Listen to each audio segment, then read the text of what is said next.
지금 열왕기하 10장부터 25장까지의 내용들을 보면서 이스라엘 왕들의 여러 가지 이제 공과 과에 대해서 쭉 살펴봤잖아요, 그죠? 그래서 10장에서는 북이스라엘 예후의 개혁과 또 아합 가문을 이제 다 징벌하고 또 아주 훌륭한 일들을 했고요. 또 우리 11장에서는 또 이 아달랴라고 하는 남유다의 악한 이제 할머니 왕이 등장해가지고 이스라엘을 좀 배를 망치려고 했는데 당연히 하나님께서 요아스라고 하는 어린 왕을 통해 가지고 다시 여호야다 제사장의 개혁을 동시에 해서 또 이스라엘을 또 위기 가운데서 건졌다. 또 여러 가지 이런 스토리들이 나와요. 그리고 이제 북이스라엘과 남유다 왕들의 공과가 우리가 살펴보면서 우리가 뭐를 배워야 되냐?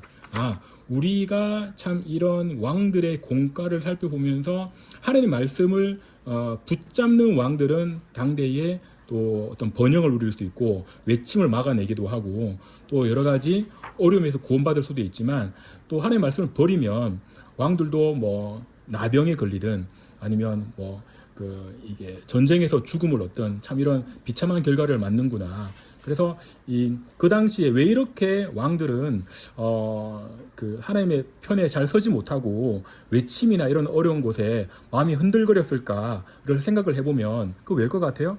그 당시에 말씀의 역할을 하는 제사장들의 사명을 감당을 못했어. 보면은 제사장들이 깨어 있어가지고 왕들한테 직언을 해주고 백성들을 교육하고 가르쳐야 되는데 이스라엘이 전체적으로 북이스라엘도 그렇고 남유다는 중간중간 살아나긴 하지만 전반적으로 제사장적 역할이 별로 없었구나. 그러니까 성경은 우리가 잘 보면 이런 제사장들의 사명을 못할 때 나라가 다 망가져요. 대표적으로 우리가 사사기에서 볼 수 있었죠. 사사기에 많은 우리 한 10명 정도의 사사들이 등장을 하지만 결국에는 17장부터 마지막 사사기 가면서 나온 스토리 결론이 뭡니까? 결국에는 제사장들의 타락이구나. 제사장들이 그 말씀의 역할, 그 진리의 말씀을 전파하는 것을 제대로 못하니 결국에는 이 땅이 결국 파괴가 되고 망가지고 나라가 패망하는구나를 우리가 볼 수가 있는 거예요. 우리 시대도 똑같이 마찬가지죠. 그러니까 이 시대는 바뀌고 유행도 바뀌고 여러 가지 모형도 바뀌지만 지금도 변함없는 거는 우리 개인에게 적용하면 우리 개인과 교회가 하나님의 말씀을 우선시하고 하나님의 말씀의 진리를 올바르게 붙들지 못하면 우리도 항상 망가지고 또 실패하고 넘어질 수가 있다. 뭘 회복해야 되냐? 항상 회복해야 되는 것은 그 하나님의 말씀으로 돌아가야 된다. 이 말씀을 그냥 읽어서도 안 되고 말씀을 아주 진짜 생명을 다해서 목숨을 다해서 읽어야 된다. 우리에게 주신 하나님의 유일한 그 구원의 길은 결국 말씀이다. 그리고 우리가 대표적으로 이제 히스기야 왕도 봤지만 히스기야가 결국에는 여러 가지 처음에 잘한 것도 있었지만 결국 이 사람이 나중에는 병에 걸리거나 또 여러 가지 위험에 만났을 때 하나님을 처음에 의지하지 않고 계속해서 사람 생각으로 굴리다가 하나님께서 건져주시고 또 18만 이 아수르 대군을 죽이기도 하고 또 자기 생명을 또 구원받기도 하지만 이때마다 이 사람이 안타깝게도 못했던 걸 뭘 못했냐? 말씀과 생명으로 돌아가지 못했다. 감사로 돌아가지 못했다. 또 한편으로는. 그래서 우리는 진짜 다시 생명으로 돌아가야 된다. 진리로 돌아가야 된다. 말씀으로 돌아가야 된다. 감사로 돌아가야 된다. 그래서 그것을 옳게 하는 자가 되어야 된다. 감사를 옳게 드리는 자가 되어야 된다. 우리가 또 그렇게 또 볼 수가 있는 겁니다. 그래서 그리고 그 이후에 므낫세나 요시아의 각성이나 대각성 운동이나 여러 가지 좋은 일들이 많이 있었지만 꺼져가는 등불, 이스라엘의 꺼져가는 등불. 결국엔 이스라엘은 결국 망하게 되어 있다.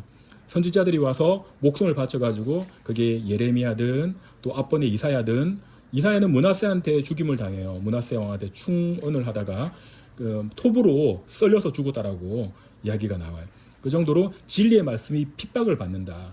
하나님의 말씀을 올바르게 전하면 그렇게 사악한 왕들은 듣기 싫은 거지. 죽이고 그렇게 했다. 이스라엘은 이제 열왕기하 끝으로 가면서 바벨론 제국에게 결국에는 먹히고 멸망을 당하고 1차 포로, 2차 포로, 3차 포로 해서 잡혀갑니다. 그래서 1차 포로 때는 누가 잡혀가냐? 여호야김도 잡혀가고 다니엘과 세 친구. 그래서 1차 포로 때는 왕족 귀족들이 잡혀가고요. 그다음 2차 포로 때는 여호야긴 왕부터 시작해서 에스겔이나 목공이나 이런 이제 기술자들을 많이 잡아가고요. 세 번째는 이제 완전 패망당하니까 많은 백성들이 잡혀가가지고 이제 나라가 정말 역사 속에서 뭐 사라지는 그런 비운의 결말을 이스라엘이 맺는다. 어떻게 보면 참 우리가 하나님으로부터 인도를 받고 여호와를 섬기는 나라로서 좋은 출발을 했지만 결국에는 열왕기 하루 끝날 때 가보면은 말씀을 버리고 그 인본주의, 사람의 생각, 사람의 어떤 좋은 것을 따르다가 결국에는 이방 나라를 쳐다보고 또 눈앞에 보이는 어떤 그런 거에 현혹돼가지고 그런 거에 마음이 쉽게 빼앗기고 살아가는 인간상의 모습을 우리가 볼 수 있고 그런 인본주의와 인간상의 모습의 결론은 뭐냐? 두려움과 또 그런 사람 앞에 보이는 어떤 사건과 어떤 뭐 사고의 문제점에 골몰하고 집중하다 보면 다 망할 수밖에 없다. 그러니까 성경은 우리에게 이제 교훈을 줍니다. 그 교훈은 결국 뭐냐면 우리 앞에 많은 일들이 있죠. 그런 일들을 우리가 두 가지로 잘 봐야 돼요. 현실로 보이는 일들이 있습니다. 그러니까 그게 땅의 일들이 있고요. 그 다음에 두 번째로 그 일을 우리가 겪지만 그 일들의 내면에 하늘의 원리가 있어요. 그걸 우리가 잘 구분해서 좀 볼 필요가 있어요. 그래서 히스기야 왕의 스토리를 보면서도 우리 동질감을 느끼죠. 이렇게 나도 쉽게 그 감사를 잃어버리고 그 기적과 치유와 있었을 때 돌이켜보면 그냥 시간 지나고 보면 당연히 됐겠거니 생각을 하고 생각할 수가 있겠죠. 근데 우리가 그런 걸 보면서도 나도 그럴 수도 있다. 나도 언제든지 하나님을 이렇게 버리고 또 감사를 잊어버리고 또 이렇게 살 수가 있다. 회개해야 되는 거예요. 우리가 말씀에서 회개하고 정말 내 안에 먼저 각성이 일어나야 돼요. 각성. 내 안에 내가 이렇게 연약한 사람입니다. 주님 나를 불쌍히 여겨 주시옵소서. 그리고 우리가 하나님께 감사를 그럼 들려드릴 때 뭐 헌금도 할 수 있고 여러 가지 뭐 여러 사람 구제나 봉사나 교회에서 활동을 할 수 있지만 제 개인적으로 제일 많이 깨달았던 건 뭐냐면 감사를 옳게 드리는 건 뭐냐면 다시 말씀 앞에 돌아가야 된다. 다시 말씀 앞에 돌아가야 된다. 지금 구약의 이스라엘이 망가지는 모든 스토리를 보면서 우리가 깨달아야 될 건 뭡니까? 결국에는 사람들이 그 감사를 놓치는구나. 히스기야도 감사를 놓쳐버리고 또 여러 장면들에서 이 왕들이 감사를 놓쳐버리니까 결국엔 다 땅에서 망하더라.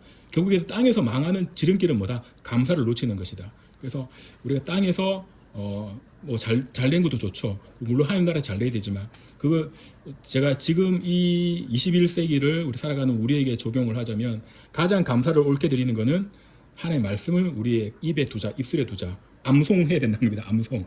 우리 다음 주 과제가 그래서 있습니다. 다음 주 과제는 요한복음 말씀을 암송하는 겁니다. 그래서 제가 오늘 본문을 올릴게요. 요한복음 1장 전체는 아니에요. 전체는 아니지만 읽고 좀 우리가 암송을 감지 나누고 그리고 또 특별히 나라를 위해서 또 많이 기도를 해주시고 그래서 우리가 다시 마지막 정리를 하면 이스라엘은 결국 망했습니다. 그죠? 바벨론에서 망했어요. 북이스라엘 아수르한테 망하고 망하면서 배워야 돼. 왜 망했나? 그리고 내 인생에서도 배워야 되지. 안 망했을 수도 있지만 그런 실패의 경험들 속에서 우리가 잘 배워야 된다. 그래서 율법 교육이 중요하다. 율법 교육을 놓치면 우리 다 망합니다. 우리가 많은 지금 세상에 복잡하지만 그래도 놓치지 말아야 될 것은 그럼 어떻게 율법 교육을 한가? 첫 번째 나부터 율법 교육을 해야 돼. 율법은 우리가 율법은 나쁜 것이고 은혜는 선한 것이다. 이 이상한 위헌법적인 걸 가지면 안 되고 율법을 잘 읽어보면 출애굽기 15장부터 민수기, 신명기 읽어보면 율법은 아주 가까이 있는 거예요. 어떤 때는 그런 말씀도 있어요. 출애굽기에 원수의 소가 거리에서 돌아다니면 찾아줘라. 이런 말이 있어요. 우리 같으면 잘됐다. 저는 구름상에 빠뜨려가지고 다리로 부러뜨려가지고 재산을 그렇게 이렇게 좀 손해보게 만들면 속이라도 시원할지라고 생각하겠지만 하나님은 원수의 소라도 잃어버린 소가 있으면 찾아줘라 이야기를 해요. 하나님 마음은 그런 걸 우리한테 요구하시는 거예요. 그러니까 우리 믿음의 수준의 단계가 성장을 해야 돼요. 이 땅 살아갈 때 우리가 길면은 8, 90년, 100년을 살 수 있지만 여기에서 우리가 헛된 거에 세상에 이런 거에 너무 많은 시간을 쓰다 보면 우리 영혼의 그릇이 망가집니다. 그래서 할 수 있는 대로 우리 영혼의 그릇, 영혼의 질그릇, 우리의 이것을 우리가 잘 하나님 보시기에 합당하고 아름답게 만들어야 된다. 그렇게 좀 우리가 열왕기하를 좀 맞췄으면 좋겠습니다. 그렇게 하고 우리 다음 주는 내가 5대 제국사라고 해가지고 아시리아, 바벨론, 신바벨론, 그 다음에 페르시아, 헬라, 로마 제국을 한 1시간 정도 PPT로 좀 정리를 쫙 해드릴게요. 해드리고 아주 좀 빠르게 요나서부터 시작해가지고 호세아까지 할 게 많네요. 우리 과제할 거 많아요. 이번엔 특별히 요한복음도 암송하시고 그렇게 또 우리 다음 주를 맞이하도록 하겠습니다. 감사합니다.